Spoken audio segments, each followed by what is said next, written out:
1968-69లో నిర్మించబడ్డది. ఈ చిత్రానికి మా నాన్నగారి చిల్లర భావనారాయణరావు గారి మాటలు, కొన్ని పాటలు కూడా రాశారు. దీంట్లో కాంతారావు గారు, రామకృష్ణ గారు ఇద్దరు హీరో. ఈ శివమనోరంజని అనే పాట గురించి ఒక ప్రత్యేకమైన సందర్భం ఉంది. కాంతారావు గారు, రామకృష్ణ గారు ఇద్దరు హీరోలు నాగమణి కోసం బయలుదేరుతారు. అయితే ఆ నాగమణి కోసం బయలుదేరినప్పుడు ఇద్దరు ఒకటే ట్రాక్లో ఉంటే చిత్రం రక్తి కట్టదని చెప్పి మా నాన్నగారితో ఆ రామకృష్ణ గారు ఒక ట్రాక్ రాయించారు. రామకృష్ణ గారు అడవిలో ఇద్దరు తన మిత్రుడితో వెళ్తూ ఆ ఇద్దరు విడిపోతారు. విడిపోయినప్పుడు మళ్ళీ తన మిత్రుడిని కలుసుకోవడం కోసం అడవిలో అతని కోసం వెతుకుతూ వెళ్తుంటే రామకృష్ణ గారు ఒక గుడి కనబడుతుంది. ఆ గుడిలోంచి ఒక స్త్రీ ఆర్తనాదం వినబడుతుంది, ఏడుపు వినబడుతుంది.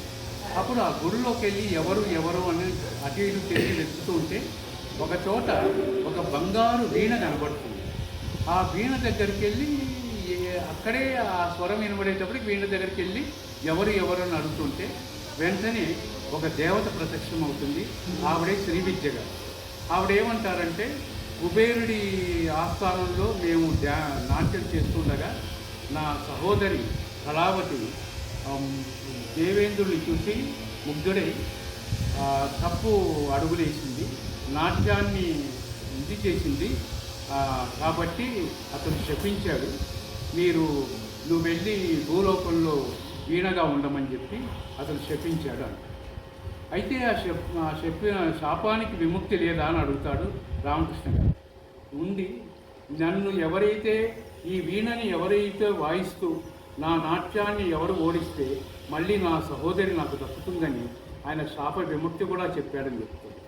అప్పుడు రామకృష్ణ గారు, నేను ఈ వీణను వాయించి మీ సహోదరిని మళ్ళీ పునర్జన్మకి నేను సాహసిస్తానంటే, వద్దు, ఎంతోమంది వచ్చి ఇక్కడ శిలలైపోయారు సాహసించి అని అంటుంది. లేదు, నేను శిలనైనా పర్వాలేదు, శిఖరైనైనా పర్వాలేదు, నా ఒక్క ప్రయత్నం నేను చేస్తానని చెప్పి ఆ వీణని మీరుతూ శివమనోరంజని అనే పాటను పాడుతూ ఉంటాడు. శ్రీ విద్య గారు నాట్యం చేస్తుంది. ఆ నాట్యంలో తన వీణ వాయిద్యంతో ఆవిడ నాట్యాన్ని ఓడిస్తారు. అప్పుడు ఆ ఒక్క వీణ తన సహోదరి కళావతి అవుతుంది. ఆ కళావతి ఏమంటుందంటే, నాకు మళ్ళీ పునర్జన్మనిచ్చారు, నీకు ఏ సహాయం చేయాలని అడిగితే అప్పుడు రామకృష్ణ గారు ఏమంటారంటే, నా స్నేహితుడు తప్పిపోయాడు, మేము నాగమణి కోసం వెళ్తున్నాము, అతడు ఎక్కడున్నాడో తెలపమంటే ఆయన ఏ దిక్కు వెళ్తే మళ్ళీ కలుస్తాడో ఆ కళావతి చెప్తుంది. ఇటువంటి సిచ్యువేషన్లు చాలా వైవిధ్యంగా క్రియేట్ అయ్యి ఆ సినిమా ఫుల్ సక్సెస్ అయ్యింది. అసలు ఈ శివమనోరంజని పాట నేను చెప్పడానికి ఏమిటంటే, బాలమురళీకృష్ణ గారు, మంగళపల్లి బాలమురళీకృష్ణ గారు ఈ విజయనగరంలో పుట్టారు. ఘనసాల గారు, పి సుశీల గారు, బాలమురళీకృష్ణ గారు అటువంటి విజయనగరంలో పుట్టారు. అటువంటి ప్రదేశానికి నేను ఈనాడు వచ్చాను. ఒకప్పుడు బాలమురళీకృష్ణ గారు నాకు 24-23 ఏళ్ళప్పుడు మేము క్యారం బోర్డు ఆడుతూ ఉండేవాళ్ళం చెన్నైలో. నేను, బాలచంద్ర గారు, టీ చలపతిరావు గారు, మేమందరం. ఆయన బాలమురళీకృష్ణ గారు నా భుజం మీద చెయ్యేసి ఆప్యాయతగా కళాధర అంటుండేవాడు.